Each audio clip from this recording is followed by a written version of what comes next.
Good morning. So what's the best exercise for fat loss? That was a question I had yesterday. Unfortunately, just after our Q&A had finished, I was like, that would have made a great question for our Q&A last night. But I thought I'd answer it this morning. So as you can see, I'm jogging now, which surely means that if I'm doing that, it's the best exercise for fat loss, right?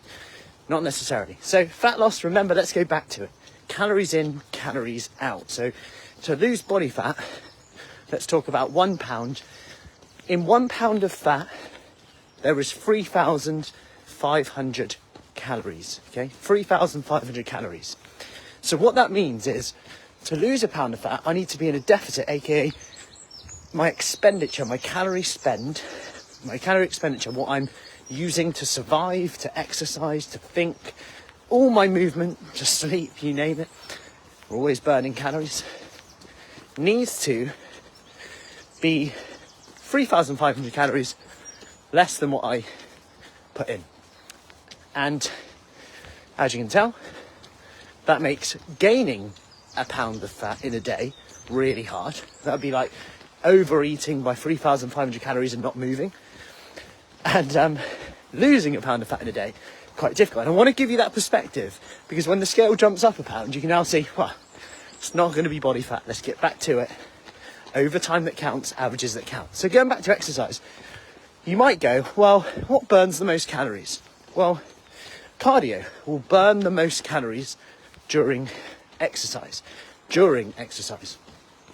But when I speak to people, it's often not just about fat loss or weight loss, but it's actually about, I want to fit clothes better. I want to tone up. So then that brings me to more high intensity exercise and resistance exercise, which may burn fewer calories during the session, but you may burn slightly more after due to the recovery. Especially with resistance exercise, you're essentially tearing down muscle fibers. The muscles, your body then builds them back up, they get stronger, and you go again. That's why then you can progress, get stronger, lift more, do more reps, do more sets. Something that we're conscious of at Fruci Fit, to make sure that you're progressing. So, however, you might think, yeah, but I'm going to burn fewer calories. Yes, but here's the key one thing for you, is that you have to do the exercise that, one, you probably enjoy, but two, because I see this a lot, doesn't mean that you overcompensate what you eat. Just because someone else is doing something doesn't mean you have to. Don't be a sheep. There you go. Very relevant, thank you. There were sheep there, by the way, if you didn't see them. There they are. You have to do the exercise that doesn't mean that you overcompensate. And I see this a lot. People come to us with really bad relationships with food. Good morning, Lisa. Like really bad relationships with food. Obsessed with how many calories they burn to how many calories they can eat. Really big portion sizes and not necessarily of the right things, because they've been told that this is like free food. And for some people that works great. For other people it doesn't. And this is where we want to know facts, not just tactics. So let's say we get in a vicious cycle. We read that running, high intensity, we need to train harder is the only way. We burn more calories, great. But then we overcompensate. We feed our binge. We give ourselves permission to then go, I'm going to binge. We're stressed, tired as it is. We work long days, kids, family, thrown on top, tired. And we're going to beast it again. And it's constant, like stress. And then we're struggling to sleep.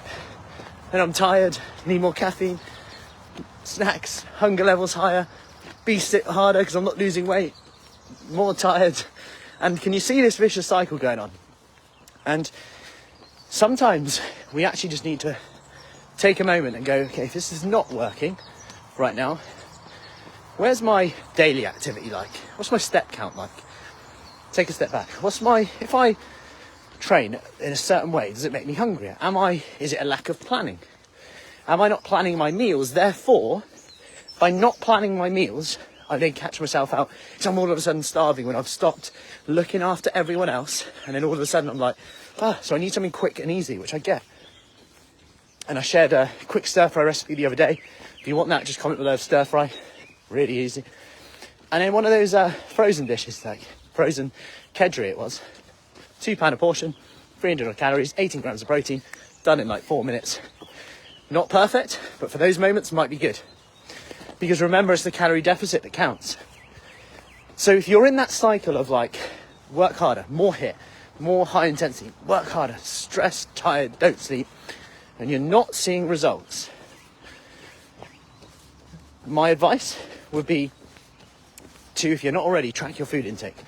Look for the triggers, firstly.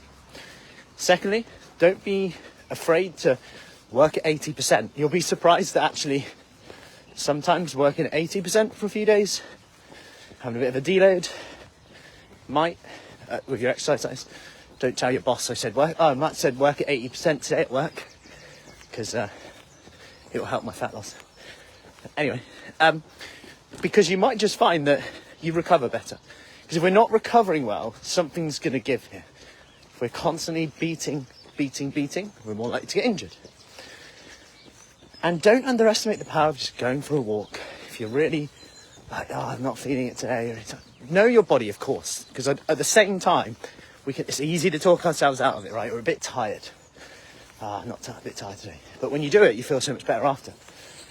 So if it's that vicious cycle and it's promoting that binge, sometimes don't be afraid to, 1, just go for a walk. 2, go at about 80%. Focus on that form today. Don't just go beasting it. Maybe just focus on the form a bit more. The technique, progression with your resistance exercise, feeling the muscle, squeezing the muscle. What you might find that you still get a massive stimulus on the muscle, but what happens is you're not hammering your cardiovascular system all the time. You're not hammering the stress more on your body, and you recover a bit better. You feel a bit more refreshed. And guess what? You might just leave the session, leave the exercise, not feeling as fatigued, and most importantly, not feeling as hungry.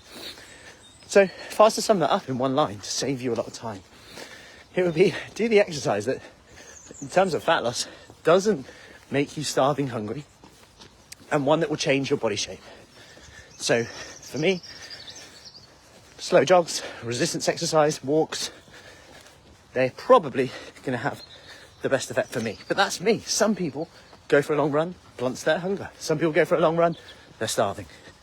And this is where you've got to know you a little bit. And it depends on many things. Like I talked about a few days ago, about getting results and fat loss, or working hard but I'm not aching. Am I working hard enough? There's a lot of variables like sleep, protein intake, that all come into this as well. So I hope that helps. Morning ramble. Any questions, let me know. As always, summer kickstart this week and next week. Flexible start date, 28 days. If you want more information, comment below of kickstart, and I'll see you soon.